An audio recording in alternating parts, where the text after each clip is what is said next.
Mardi du sport, 30 avril 2024. Bonjour à tous, bonjour à toi qui me suis. Le Seigneur te bénisse abondamment. Donne-moi ton amen bien et ton amen fort. Notre sujet, comme il a été promis le samedi du sport, on devait parler du combat spirituel. Amen. Parce qu'on a compris que dans le processus de la prière, à un certain moment donné, certaines prières ne s'accomplissent pas à cause des oppositions sataniques, des oppositions démoniaques. Ce n'est pas parce que Dieu ne les a pas exaucées. Ces prières sont exaucées déjà dès le premier instant où on commence à prier, comme le dit Daniel le chapitre 9 et Daniel le chapitre 10. Au chapitre 9, commencez à partir du verset 20 jusqu'au verset 23. Et au chapitre 10, commencez à partir du verset 12, 10, 11, 12. Vous allez comprendre que Dieu exauce. Comme il a promis, tout ce que vous demanderez à mon Père, à mon nom, je le ferai. Donc le Seigneur ne ment pas, il accomplit toujours sa parole parce qu'il est fidèle, il veille sur sa parole pour l'accomplir. Alors, si nous devons mener un combat spirituel, les amis, il va falloir que nous sachions ce que c'est. Parce que vous ne pouvez pas aller en guerre sans connaître votre ennemi, sans connaître ce qu'il est, sans connaître ce qu'il représente et sans connaître de quoi il est capable. C'est un fait. Deuxième fait. Vous ne pouvez pas aller en combat spirituel ou alors en guerre sans savoir votre niveau de formation, votre niveau de culture, d'éducation, votre niveau de préparation psychologique, mentale, votre niveau de foi, votre niveau spirituel, etc. Alors, qu'est-ce que Éphésiens chapitre 6 nous dit à ce sujet?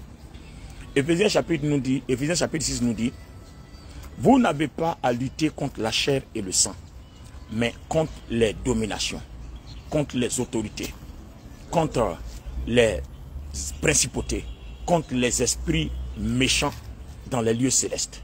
Alors, les amis, voici nos adversaires.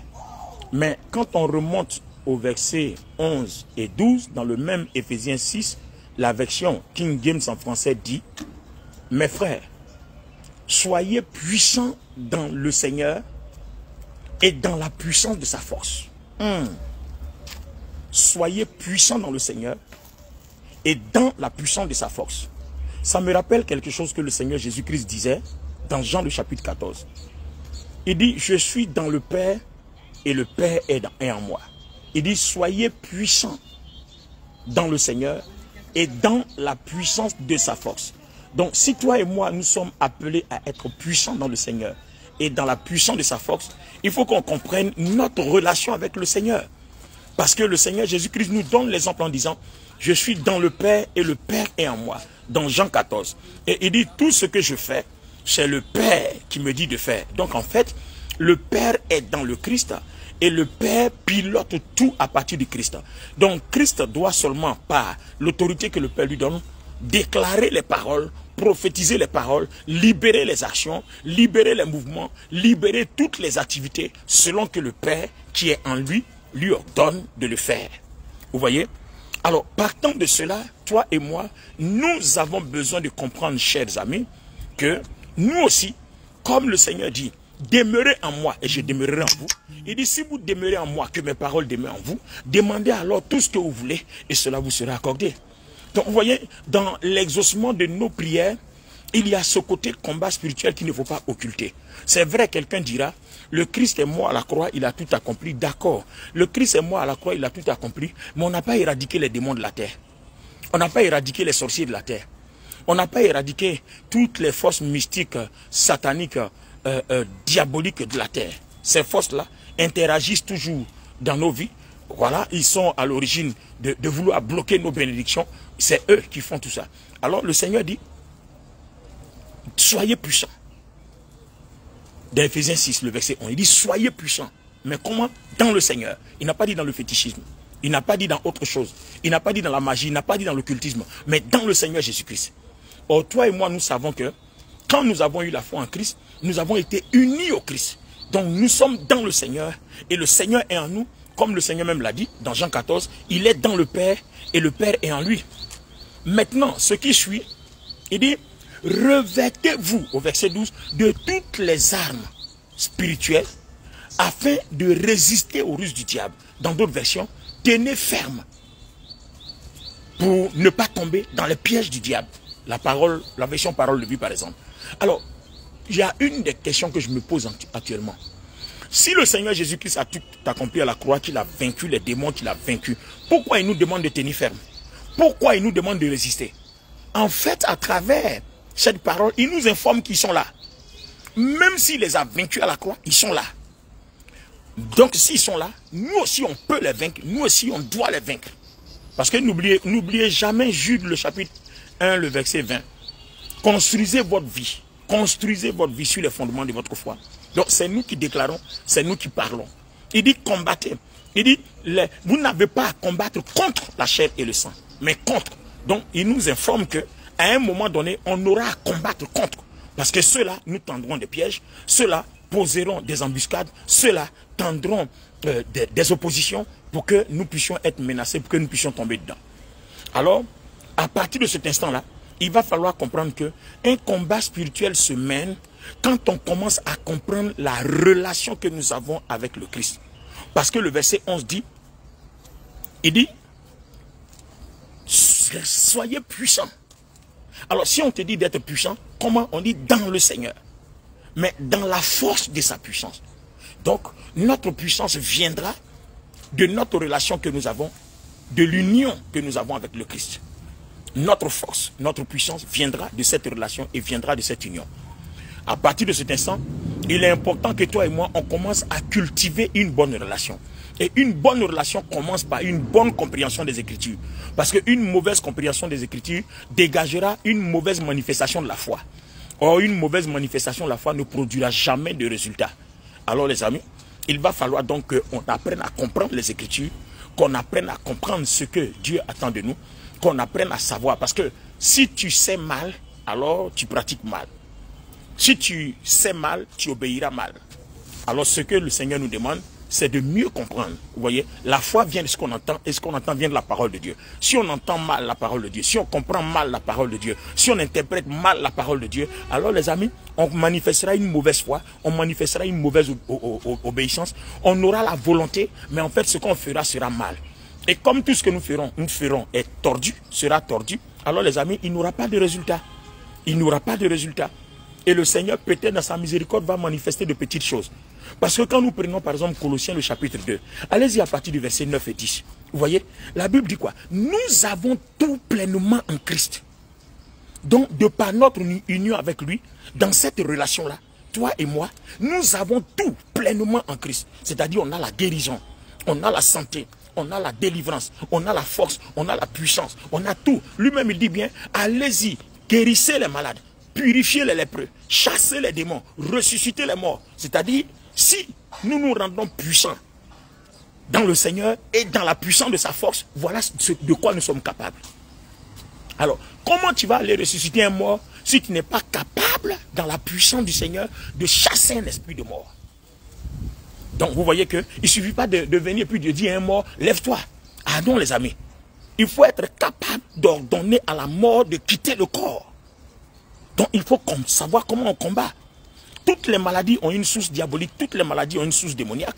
Donc quand tu veux prier pour quelqu'un qui est malade, il faut être capable de chasser cette source démoniaque-là. Il faut être capable de commander, de quitter, de partir. Et on a vu que le Seigneur était très puissant dans Dieu le Père. En ce sens que même le démon de Gadara, à la vue du Seigneur, juste à la vue du Seigneur, l'homme de Gadara, en qui il y avait au moins légion, 1000 démons au moins. Il a vu le Seigneur, les démons ont commencé à paniquer. Tellement le Père était présent à lui. Alors imaginez-vous, si le Seigneur, en qui Dieu est pleinement présent, comme le dit Colossiens chapitre 2, lisez à partir du verset 8, 9, 10, vous allez voir. Et Dieu est pleinement en lui, lui aussi il est pleinement en nous, et nous avons tout pleinement en lui. Alors les amis, devenons puissants dans le Seigneur, mais dans la puissance de sa force, le dit Ephésiens 6, à partir du verset 11. Et le verset 12, il dit, revêtez-vous des armes.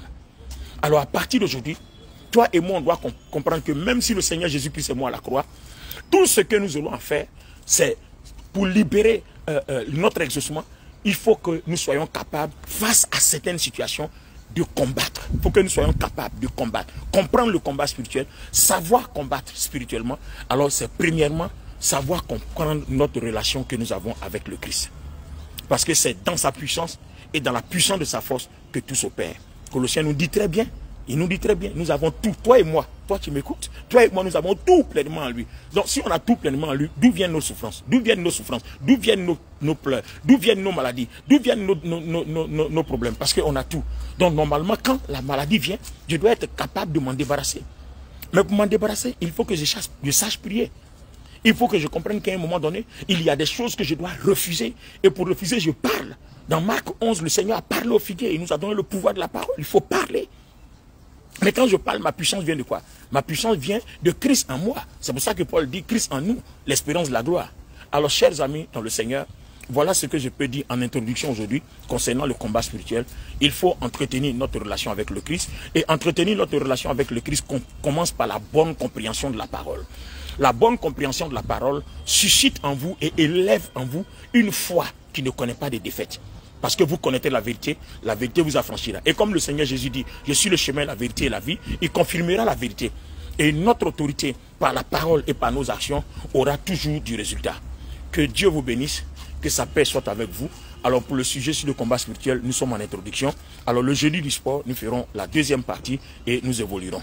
Restez abondamment bénis.